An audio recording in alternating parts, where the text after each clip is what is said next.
She raced down the aisle to help wheel Mrs. Duncan into the church. There may not have been any family in the church today, but Mrs. Duncan was there, and that was something. Lillian wouldn't approve of the rush of affection that flowed through Laura as she adjusted the blanket over Mrs. Duncan's legs. She was only the help, after all. But other than Lillian, Mrs. Duncan had been the one constant in Laura's life. And even though the old woman was lost somewhere inside her own mind nowadays, she was the last tangible piece of home Laura had now that her grandmother was gone. Laura settled Mrs. Duncan and took her place at the front of the congregation. The ceremony was long and dull. Old politicians talked of their enduring relationship with the esteemed Woodhouse family.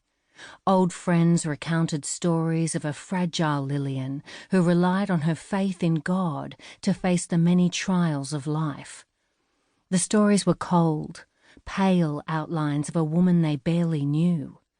Laura stared at the crucifix above the altar, holding in a groan.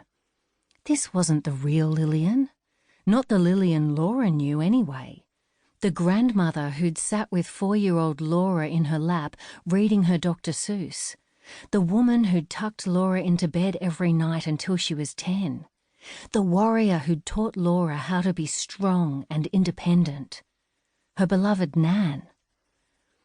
The priest called her up to speak. She would set the record straight. She would show them there was so much more to Lillian than they knew. Laura stood from her seat in the front row and walked up to the lectern at the altar, beside Lillian's mahogany coffin, hoping nobody would see that her hands were shaking slightly. She cast her eyes over the crowd and saw a middle-aged woman in a poorly fitting black dress fumble her way into the pew beside Maya. Everyone turned around at the kerfuffle. Laura stared at her icily. How dare she? The priest stepped beside Laura and touched her hand gently.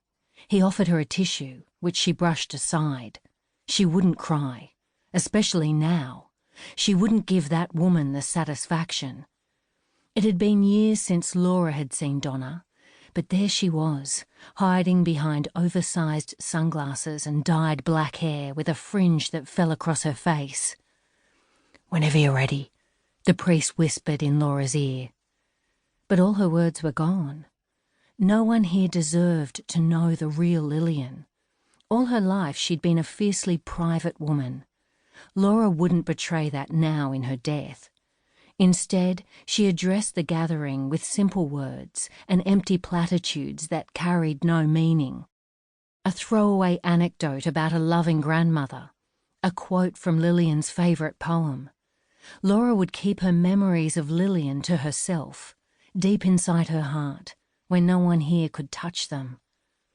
She watched as Donna pushed her sunglasses to the top of her head.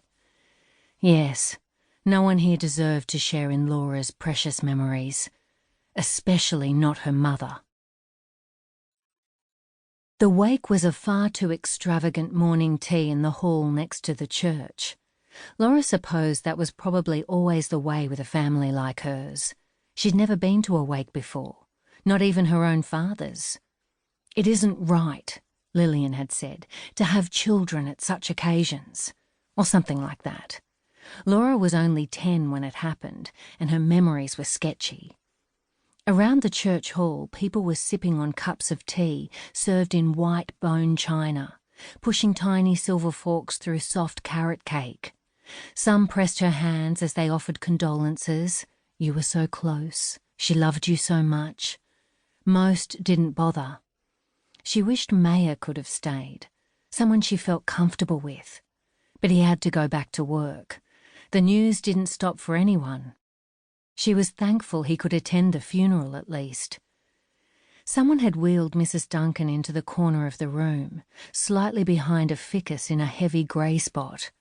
So many of the funeral goers were only here because of Lillian's family, her father's legacy, the esteemed Senator Woodhouse.